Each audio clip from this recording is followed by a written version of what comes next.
¿Alguna vez te has sentido invisible en tu familia? Como si tu presencia se convirtiera de repente en un simple detalle y tu ausencia en un alivio.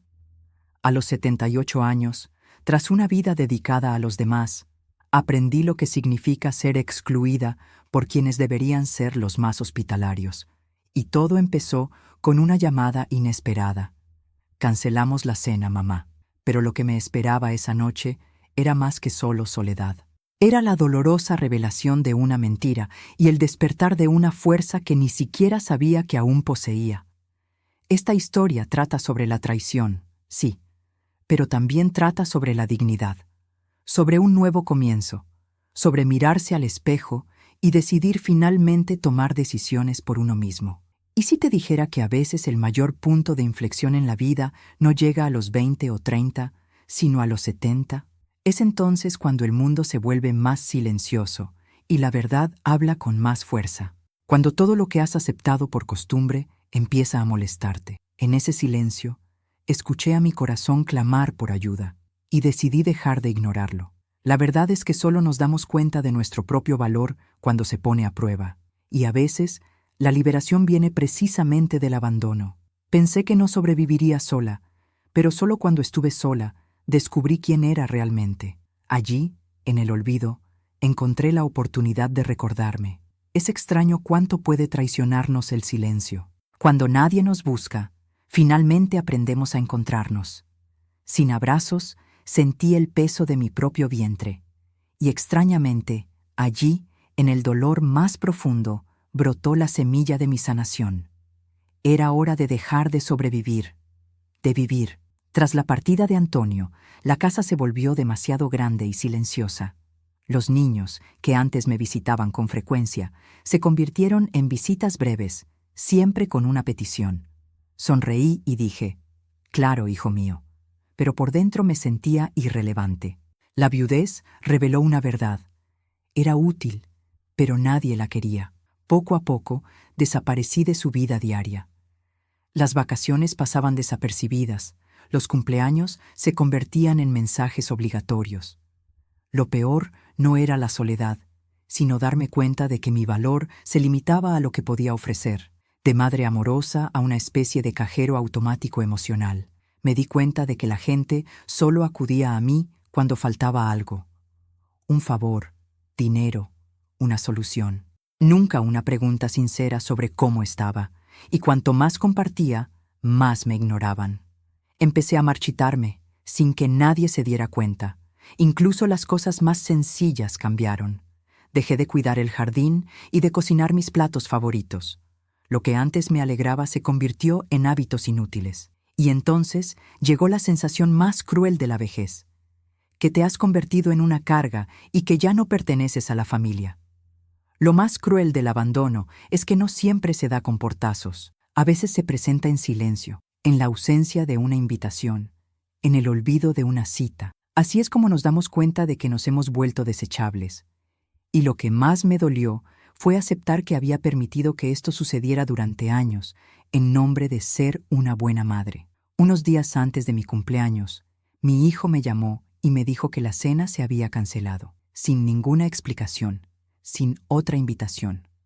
Solo un «ya veremos». Tragué saliva con dificultad, como siempre. Fingí entender, pero algo dentro de mí sabía que algo andaba mal.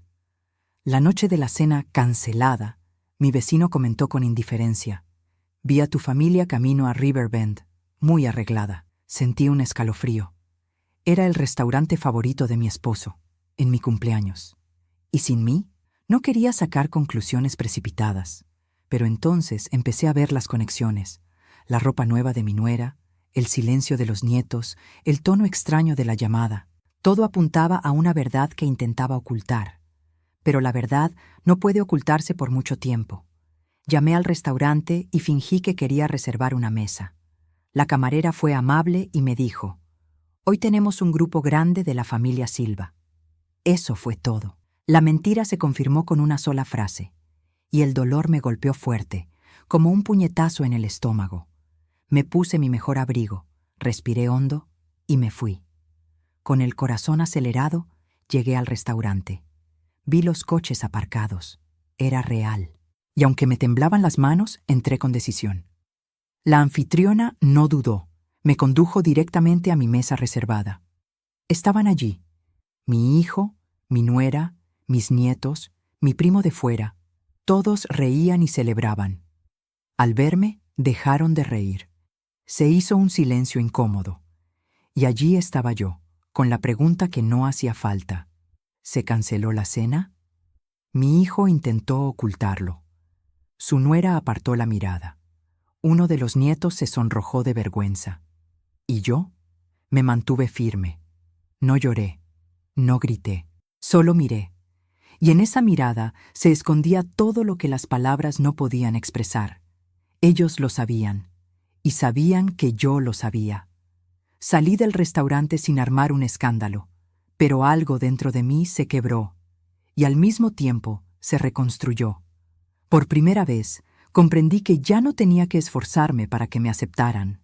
Si no había un lugar en la mesa, crearía el mío. Lo que más me impactó de esa cena no fue el pastel ni las caras de sorpresa. Fue la mirada en el rostro de mi nieto mayor. Me vio, no como una anciana molesta, sino como alguien a quien habían tratado injustamente. Y en ese momento comprendí que quizás aún había esperanza, no en la reconciliación con todos, sino rompiendo este círculo vicioso para las generaciones futuras. Llegué a casa, me senté en el sofá y miré a mi alrededor. Todo respiraba el pasado. La casa donde crié a mis hijos y amé a mi esposo era solo un recuerdo de lo que ya no era. Decidí, era hora de irme. Y esta vez, por mí misma. Al día siguiente, llamé a un agente inmobiliario. Quiero vender, dije con firmeza. Al mismo tiempo, contacté con un abogado. Reescribí mi testamento, eliminando nombres por necesidad e incluyendo a quienes me habían tratado con respeto, aunque no fueran parientes consanguíneos. Parte del valor de la casa se destinó a un proyecto social. El resto fue para mi nuevo hogar. Se acabó dejar mi fortuna como cebo emocional. Mis hijos aprenderían que el amor no es una herencia, es una presencia, y la ausencia tiene su precio. Esta decisión me devolvió algo valioso: el control. Por primera vez, era la única que tomaba las decisiones, sin chantaje, sin culpa, sin miedo. Y para alguien que ha pasado toda su vida intentando complacer a los demás, esta es una revolución silenciosa, pero poderosa. Me mudé a un apartamento pequeño, pero animado. Desde el balcón, veía una plaza llena de risas infantiles, sonidos que no había oído en años. Me llevé solo lo esencial: mis libros, algunas fotos y mi recién descubierta libertad. Descubrí la biblioteca pública local y, curiosa, fui. Tenía un trabajo: organizar libros infantiles. Pronto me hice voluntaria. Los niños escuchaban atentamente y pedían más cuentos. Allí, entre los estantes y las voces suaves, sentí que aún me necesitaban. Conocí gente increíble: un hombre que escribía poesía, una niña que cuidaba de sus abuelos. Personas completamente normales, pero con una humanidad que poco a poco me sanó. Nadie quería nada de mí, excepto mi compañía. Eso era nuevo y valioso. Empecé a sonreír sin esfuerzo de nuevo. Empecé a cuidarme, a leer más e incluso a leer libros como El Principito A, un niño tímido que luego me trajo un dibujo como agradecimiento. En la sencillez, encontré lo que el tamaño de la familia jamás podría darme: cariño genuino. Sugerí que la biblioteca creara un rincón especial, una sección infantil en honor a Antonio. Él siempre creyó en el poder de los libros. Así nació la Sala de Lectura Antonio, con coloridos cojines, alfombras y libros nuevos para el disfrute de los niños. No lo hice para presumir, lo hice porque quería dejar algo con alma. No más herencias que dividen familias, sino legados que enriquecen vidas. Y me di cuenta de que la mayor recompensa no eran los aplausos, sino las miradas radiantes a mi alrededor. Organicé eventos, coleccioné libros y conté historias. La gente común se unió y el lugar se convirtió en un refugio para muchos niños. Allí me sentí parte de algo hermoso. Estaba viva, era útil y por primera vez en mucho tiempo, feliz. Mis hijos se enteraron del proyecto y llamaron, algo sorprendidos: Me preguntaron por qué no les había contado. Les respondí con calma, porque esta vez no lo hice por ustedes. Lo hice por mí mismo y por lo que sigo creyendo. Fue la conversación más relajada que hemos tenido. He aprendido que el amor que solo surge cuando es correcto no es amor en absoluto. Es una estrategia. Durante mucho tiempo acepté poco porque creía que era mucho. Pero llega un momento en que la dignidad se vuelve más fuerte que el miedo a la soledad. Hoy ya no mendigo atención. No acepto migajas.